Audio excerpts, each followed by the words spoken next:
हिंदू बहुधा एक भावुक समुदाय है। किसी भी वस्तु को अपनी भावना से जोड़कर बिना तथ्यों को जांचे परखे केवल किसी व्यक्ति विशेष या संस्थान विशेष के प्रति श्रद्धावनत होकर उसके समस्त क्रियाकलापों के प्रति अपने विवेक को पूर्णतया समर्पित कर देना और उसी के पीछे पीछे चलने को ही अपना सर्वस्व सुकृत मान लेना हिंदू समाज का एक अवगुण बन गया है।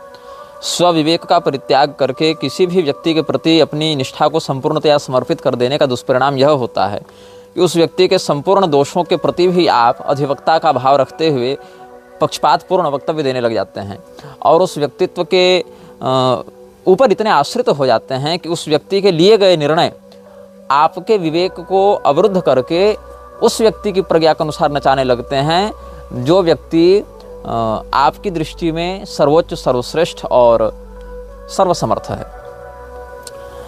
आप सबों को स्मरण होगा जब इस श्रृंखला में हमने कहा था म्लेच्छराज का प्रादुर्भाव लगभग वर्तमान जो म्लेच्छराज है उसका प्रादुर्भाव लगभग आज से 4200 वर्ष पहले हुआ था।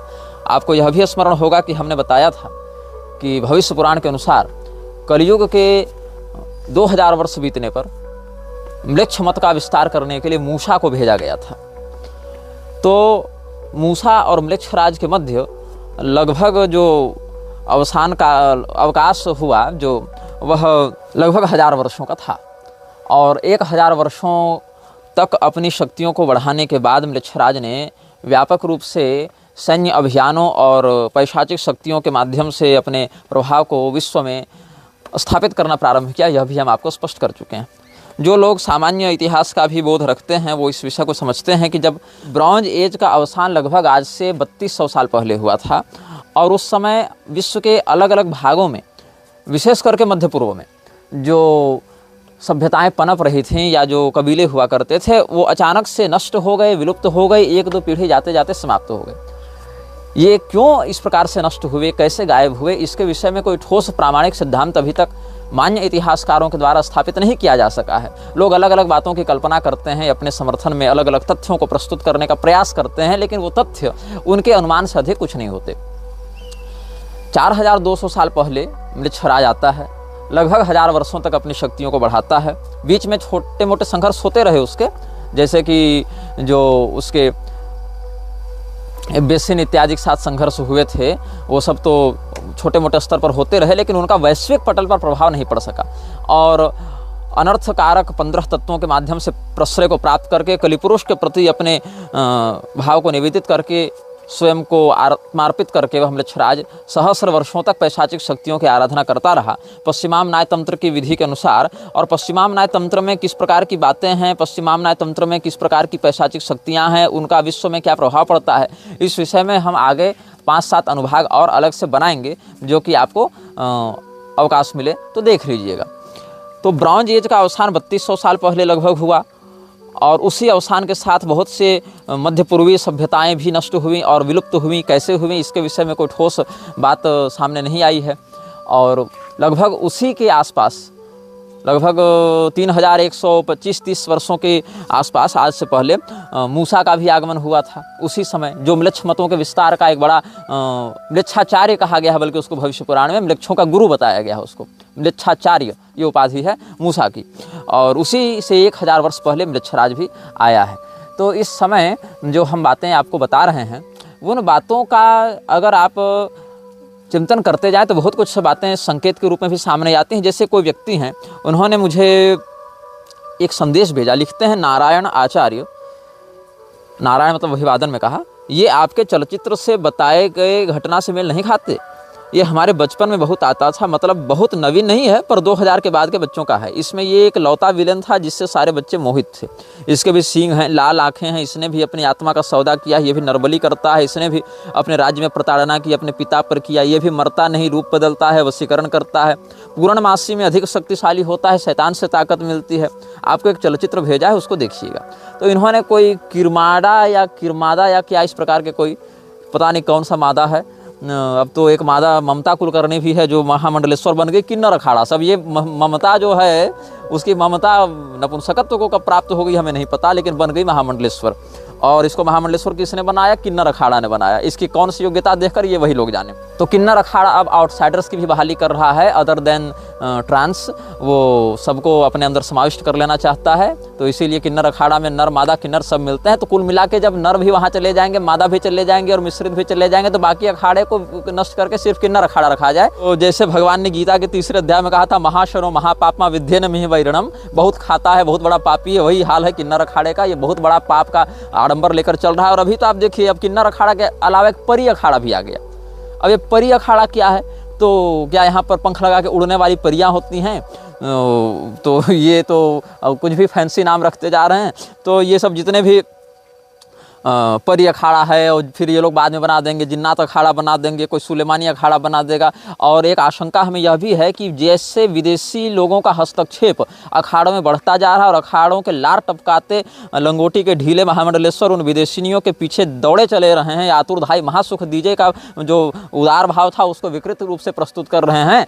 तो ये लोग कहीं विदेशी अखाड़ा न बना दे, गुरुंड अखाड़ा बना देंगे, जहाँ केवल गोरे लोग आएंगे और गोरी चमड़ी के साथ ये लोग बहुत दिव्य दिव्य साधना करेंगे और आप उंगली भी नहीं उठा सकते। कोई अगर विरोध कर देगा तो कह दीजिएगा बुरा जो देखन में चला, बुरा ने मिलिया कोई। और अगर थोड़ा संस्कृत पढ़े होंगे तो कह दीजिएगा विद्या ददाते विनयम। तो ये जो परी अखाड़ा, जिन्नात अखाड़ा और लकड़बग्घा अखाड़ा, किन्नर अखाड़ा, सुलेमानी अखाड़ा, गुरुंड अखाड़ा, लतखोर अखाड़ा, जितने अखाड़े बनाने हैं ये लोग बना लेंगे।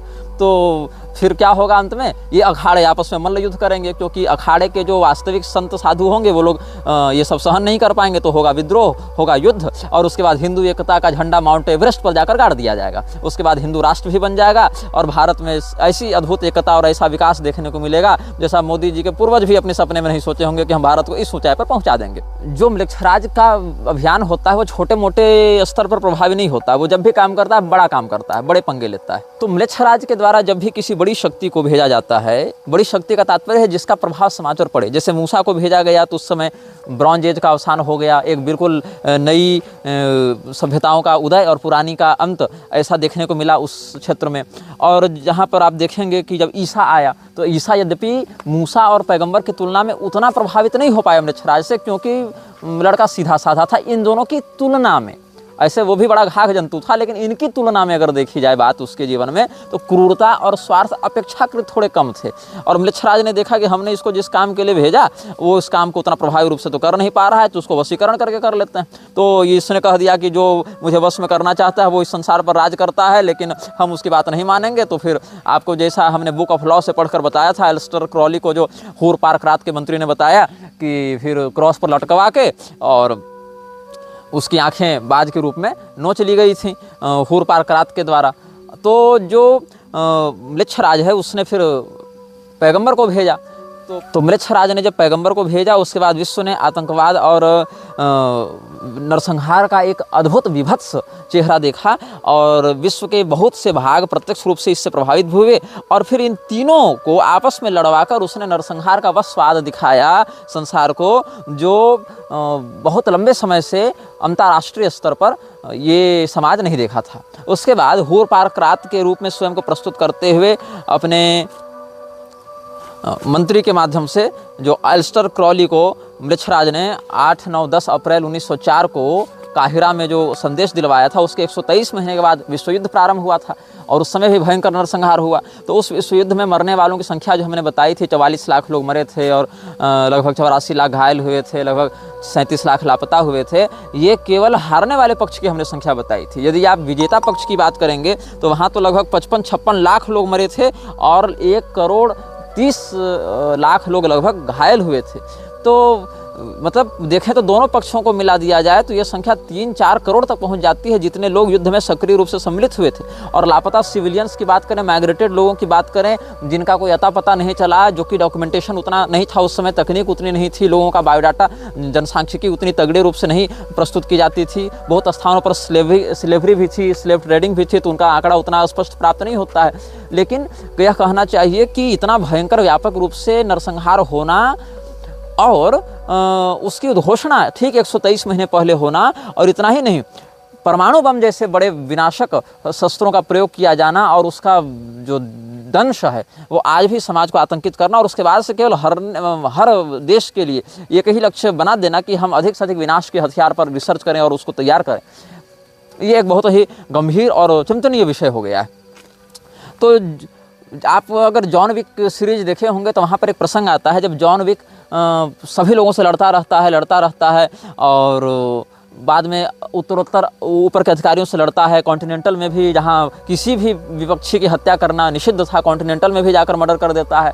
अंत में उसको हाई टेबल के सामने प्रस्तुत किया जाता है। हाई टेबल के बाप रहते हैं एल्डर साहब, तो एल्डर से वो मिलने जाता है। अब एल्डर क्या है, कोई निश्चित घर में नहीं रहता था। एल्डर जो है वो किसी ऐसे संगठन में, सभा सोसाइटी में एज प्रेसिडेंट उपलब्ध भी नहीं होता था, लोग उसको जानते नहीं थे।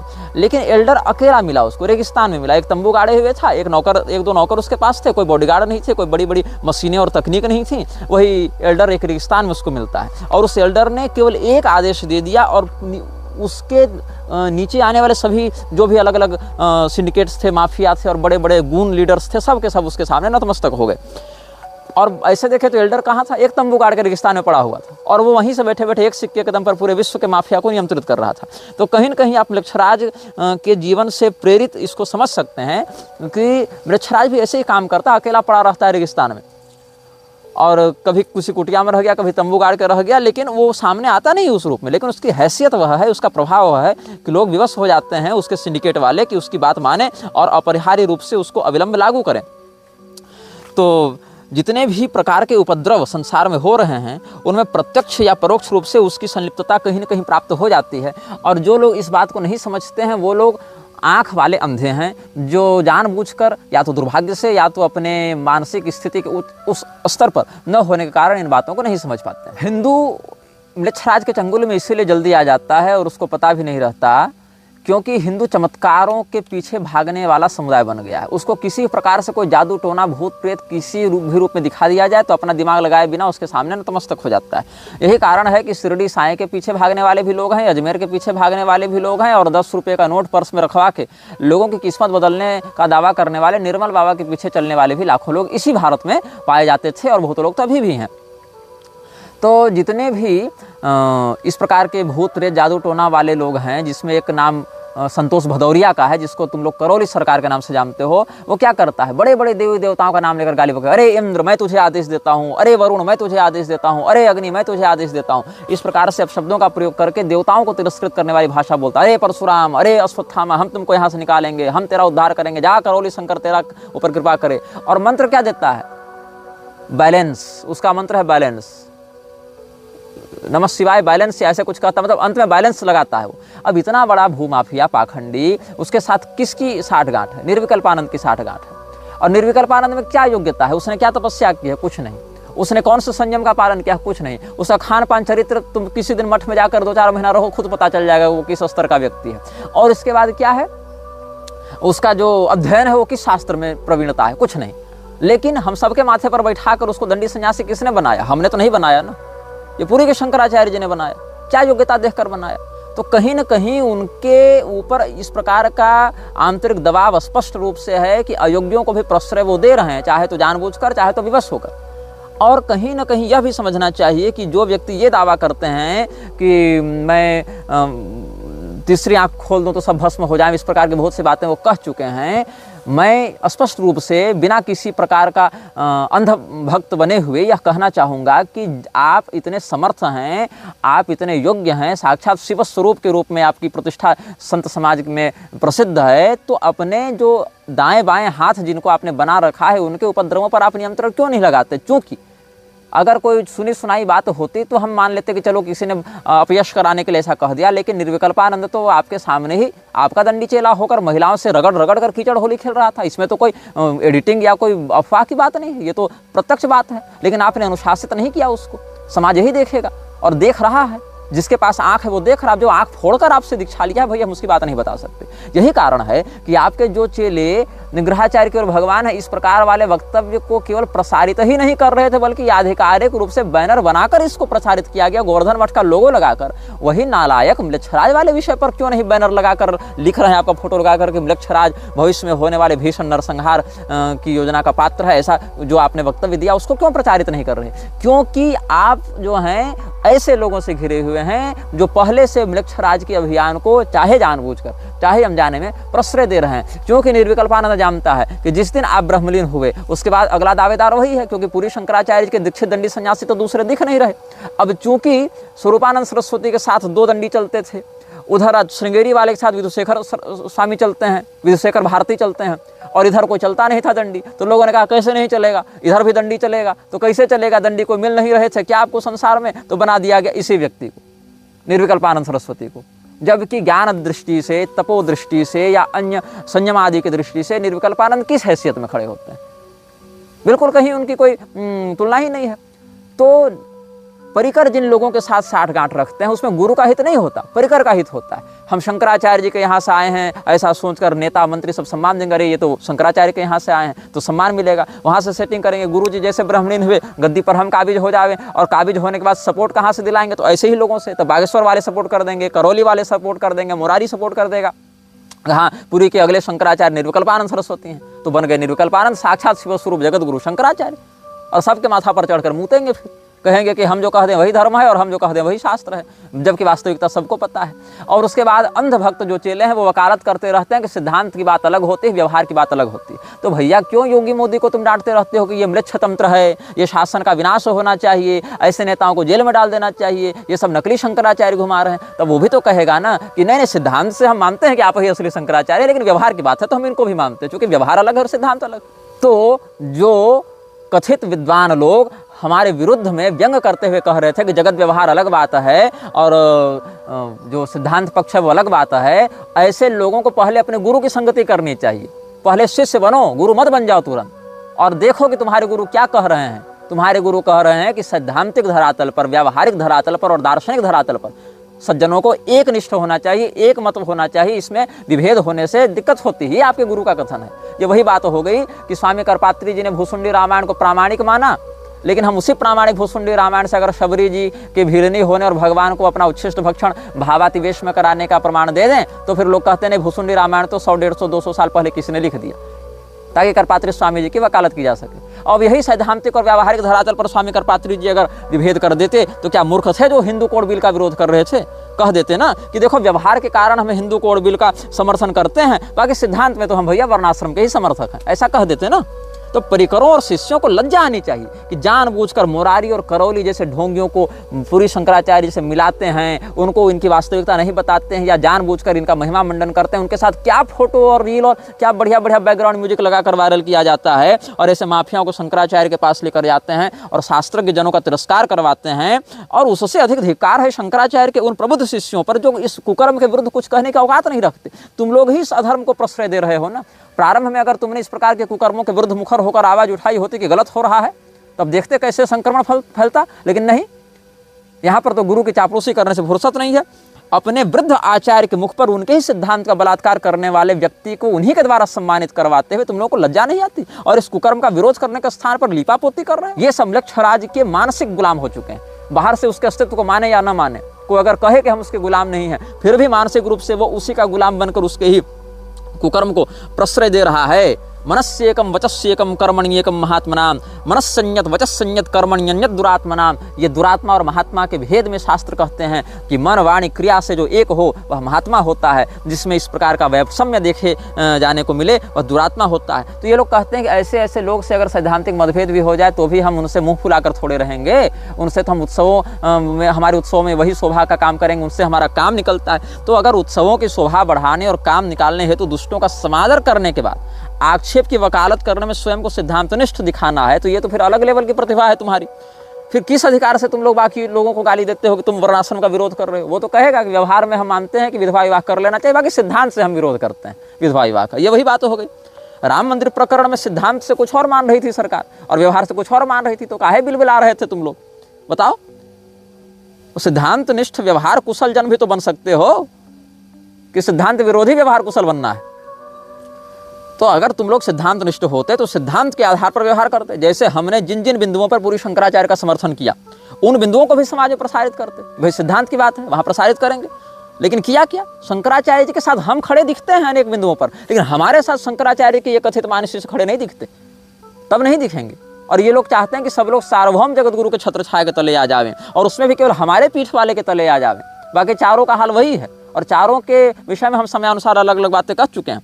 हमने तो शंकराचार्य जी का कई बार मुखर समर्थन किया ऐसे शास्त्रीय विषयों पर, लेकिन राजेंद्र दास ने शास्त्रीय विषयों पर कितनी बार समर्थन किया नाम लेकर पूरी शंकराचार्य का, शासन के विरुद्ध टकराते हुए। प्रेमानंद बाबा ने कितनी बार किया, मुरारी ने कितनी बार किया, शासन से टकराते हुए शंकराचार्य का समर्थन करना कितनी बार इन्होंने किया। लेकिन इनके साथ फोटो वीडियो और इनके बयानों को आधिकारिक रूप से प्रसारित करते हैं पूरी के परिकर, लेकिन हमारे विषय में जो शास्त्रीय सिद्धांत निष्ठ बात है उसको नहीं करते। तो ये विशुद्ध अवसरवादिता है तुम्हारी, और अपने गुरु के भी तुम सगे नहीं हो, क्योंकि अपने गुरु की कथनी का बलात्कार करने के ही कारण तुम लोगों ने आज तक म्लेच्छराज वाले विषय पर अपने गुरु की बात का वैसा प्रसारण नहीं किया जैसा किया जाना चाहिए, क्योंकि वहाँ तुमको मतलब नहीं है, टीआरपी नहीं है, बल्कि तुमको ये भय है कि अगर ये बात प्रसारित कर दें तो निग्रहाचार्य की प्रामाणिकता बढ़ेगी संसार में। इसीलिए तुमको अपने गुरु की भी बातों को स्वयं से फिल्टर करना है कि हम तय करेंगे कि मेरे गुरु की कौन सी बात समाज में जाएगी और कौन सी बात नहीं जाएगी। तो ये अवसरवादिता है, ये तुम्हारी सिद्धांत निष्ठा नहीं है।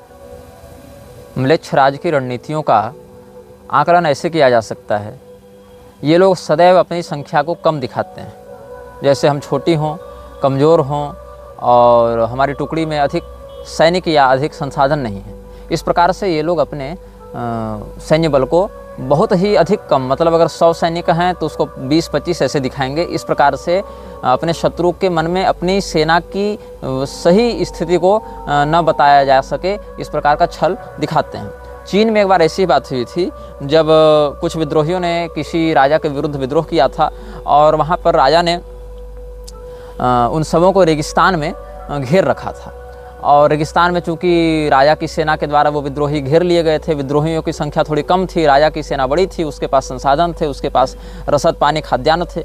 तो उस स्थिति में जब रेगिस्तान में इन सैनिकों के पास, विद्रोहियों के पास भोजन इत्यादि नहीं बचा और ये भूखों मरने के लिए विवश हो गए, इनका पूरा का पूरा जो मनोबल था वो टूटने लगा, उसी समय इन्होंने देखा कि पीछे से रेत का बवंडर आ रहा है। अब रेत का बवंडर अगर रेगिस्तान में उठे तो इसको निश्चित रूप से वो मौत आ रही है, ऐसा देख रहे थे। लेकिन जो उनका नायक था उसने कहा कि देखो, हमारे शत्रुओं को हमारे घिरे होने की स्थिति का तो पता है, लेकिन ये नहीं पता है कि वास्तव में हम बचे कितने हैं, मतलब हमारी सेना में, हमारे विद्रोहियों में कितने लोग मर गए हैं और कितने लोग बचे हैं, ये उसे नहीं पता है। तो ये जो बवंडर जो हमारी ओर बढ़ता चला रहा है, इसी का आश्रय लेकर हम इसी की आड़ में अपने सैनिकों के साथ राजा के सैनिकों पर आक्रमण कर दें, तो धूल के कारण ये लोग घबराए हुए रहेंगे, इनको पता नहीं चलेगा किधर से कौन मार रहा है, क्या कर रहा है। तो सेना इनकी छोटी थी, लेकिन बवंडर का आश्रय लेने से धूल के गुबार में छिपकर इन्होंने हमला किया, तो इनका एक सैनिक 10-10 सैनिकों पर भारी पड़ा। तो यहाँ पर प्राकृतिक संसाधनों का प्रयोग करके इन्होंने अपनी पराजय को विजय में परिवर्तित कर दिया।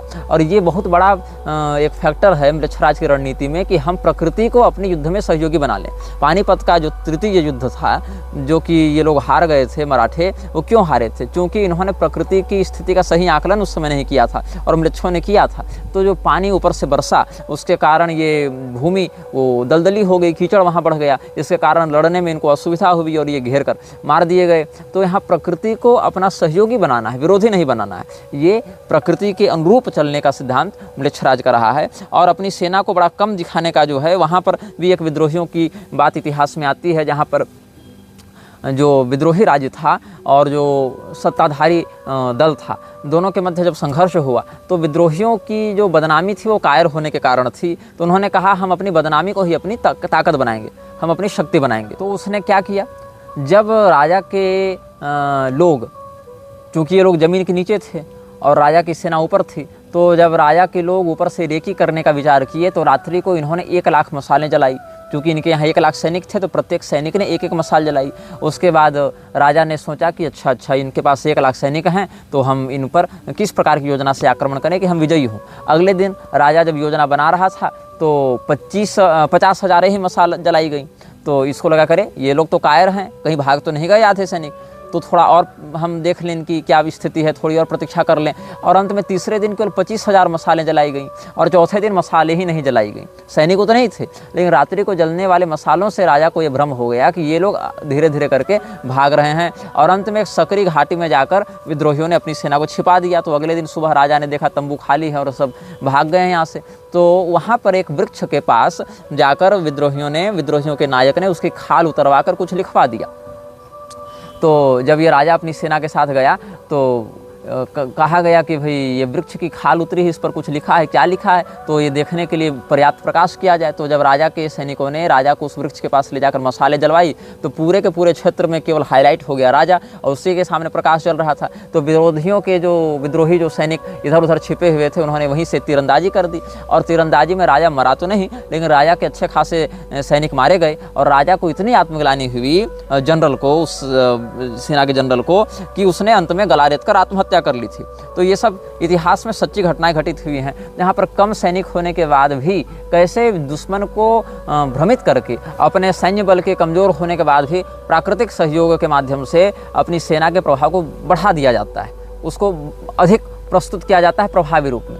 तो यहाँ पर यह भी आप एक अनुभव कर सकते हैं कि एक पत्थर है, अब पत्थर को यदि मैं किसी के सामने ऐसे ही मारूं तो उसका क्या प्रभाव पड़ेगा। कोई तीर है, तीर को हम ऐसे ही आपके शरीर में मार दें तो क्या प्रभाव पड़ेगा, और उसी पत्थर को हम गुलेल में रख के मारें, तीर को धनुष में रखकर मारें तो क्या प्रभाव पड़ेगा। तो केवल उस पत्थर के वजन में, उसके संचालक के बदल जाने से कितना परिवर्तन आ गया, उसकी मारक क्षमता में कितना प्रभाव पड़ गया। तो म्लेच्छराज यही करता है, वो ध्यान इस पर अधिक नहीं देता है कि उस पत्थर की क्या औकात है, उसका क्या सामर्थ्य है, वो देखता है कि संचालन कैसे हो रहा है। यही कारण है कि म्लेच्छराज बाहर से जिन लोगों को कमजोर या छोटे रूप में भी प्रस्तुत करता है, उनके पीछे एक बड़ी ऊर्जा काम कर रही होती है, वो संचालिका पैशाचिक शक्ति काम कर रही होती है। इसीलिए कम संसाधन और सैनिक होने के बाद भी वो बड़ी बड़ी सेनाओं पर विजयी होते रहे और बड़े बड़े संस्थानों पर सरलता से कब्जा करते रहे। जैसा कि हूर पार कराते ने बुक ऑफ लॉ में कहलवाया था, हमारे जो अनुयायी हैं वो कम होंगे संख्या में और अप्रसिद्ध होंगे, लेकिन वो प्रसिद्ध और बहुसंख्यक लोगों पर शासन करेंगे। इतिहास में एक वूची नामक विद्रोही की बात आती है। वो जब अपने शत्रुओं से युद्ध करने की योजना बना रहा था, उसके एक अत्युत्साही सैनिक ने क्या किया, पहले ही दुश्मन की सेना में जाकर किसी सैनिक का माथा काट कर ले आया। उसने सोचा कि राजा हमें पुरस्कार देगा, विद्रोही नायक हमें सम्मानित करेगा। तो विद्रोही नायक ने क्या किया, उसको सम्मानित किया और उसको बड़ा सुंदर उपहार इत्यादि दिया कि हाँ तुम बड़े पराक्रमी हो कि अकेले दुश्मन की सेना में घुसकर माथा काट कर ले आए, और फिर उसी को सम्मानित करने के बाद उसका माथा कटवा दिया। तो लोगों ने पूछा कि भाई आपने पहले इसका सम्मान किया, फिर आपने इसका माथा कटवा दिया, ऐसा क्यों? तो कहा कि इसकी बहादुरी के कारण इसका सम्मान किया, लेकिन अनुशासनहीनता के कारण ये हमारी अनुमति और योजना के विरुद्ध जाते हुए ये दुश्मन के यहाँ घुसकर माथा काट कर ले आया। इस अनुशासनहीनता के कारण हम इसको मृत्युदंड देते हैं, ताकि और कोई सैनिक योजना के विरुद्ध जाकर कोई अपनी खोपड़ी न चला सके, जिससे हमारी सेना की जो योजना है, जो व्यूह रचना है, उसमें कोई त्रुटि न आ जाए, कोई विखंडन न हो जाए। तो अनुशासन किसी भी सेना के नियंत्रण में बड़ा काम करता है और म्लेच्छराज के सैनिक इसी अनुशासन का पालन करते हैं। वहाँ पर ये नहीं कि बहुत बड़ा नाम करने के चक्कर में, ब्रांड बनाने के चक्कर में हम व्यूह रचना तोड़ दें। अनुशासन के साथ काम करने के कारण ये लोग संगठित होकर आक्रमण करते हैं, संगठित होकर योजना बनाते हैं और संगठित होकर ही विजय को प्राप्त करते हैं। यही इनकी शैली रही है और इनमें उत्साह यदि नहीं हो तो ये कुछ नहीं कर पाएंगे। उत्साह से ही व्यक्ति असाध्य कार्य को भी सिद्ध कर लेता है। तो विद्रोहियों के उदाहरण में एक हम आपको और बात बताना चाहेंगे कि एक बार ऐसा हुआ था इतिहास में कि जब युद्ध की घोषणा हुई, चीन में ही ये घटना घटित हुई थी, जब ये उद्घोषणा हुई युद्ध की, नगाड़े बजे, आक्रमण का आदेश दिया गया, लेकिन सैनिकों के मन में उत्साह नहीं था। इसीलिए सेनानायक ने राजा को कहा कि अभी आक्रमण नहीं होगा, फिर से नगाड़े बजाओ। फिर नगाड़े बजाए गए, फिर भी आक्रमण नहीं किया गया। फिर तीसरी बार नगाड़े बजाए गए और तीसरी बार आक्रमण का आदेश दिया गया, क्योंकि सैनिकों में तभी उत्साह का संचार हुआ। उत्साह के अभाव में बड़ी सेना भी युद्ध नहीं जीत सकती, इसीलिए उत्साहित सैनिकों के माध्यम से म्लेच्छराज अपना कार्य करता है। इसीलिए म्लेच्छराज ने हूर पार करात वाले स्वरूप में जब अपना संदेश एल्स्टर क्रॉली तक पहुंचाया तो उसमें क्या कहा, हम गरीब और उदास अवसादग्रस्त लोगों के लिए नहीं हैं, हम उत्साही और संपन्न समृद्ध लोगों के लिए हैं। उन्हीं के प्रति हमारी कृपा रहेगी और उन्हीं के प्रति हमारा समर्थन रहेगा। तो म्लेच्छराज की रणनीतियों पर आज हमने इस प्रकार से चर्चा की है और आगे के अनुभागों में हम पश्चिमामनाय के अधिकार में आने वाले पैशाचिक शक्तियों के विषय में कुछ चर्चा करेंगे। और इस अनुभाग को देखने के साथ साथ आप सभी म्लेच्छराज की सामान्य शासकीय और रणनीतिक स्थिति से अवगत हो चुके हैं। आगे कुछ साधनात्मक पक्षों पर हम विमर्श प्रस्तुत करेंगे। यह वीडियो जल्द ही हटा दिया जा सकता है। कृपया थर्ड पार्टी ऐप्स का उपयोग करके डाउनलोड करें। आप इस वीडियो को अपने चैनल पर फिर से अपलोड भी कर सकते हैं।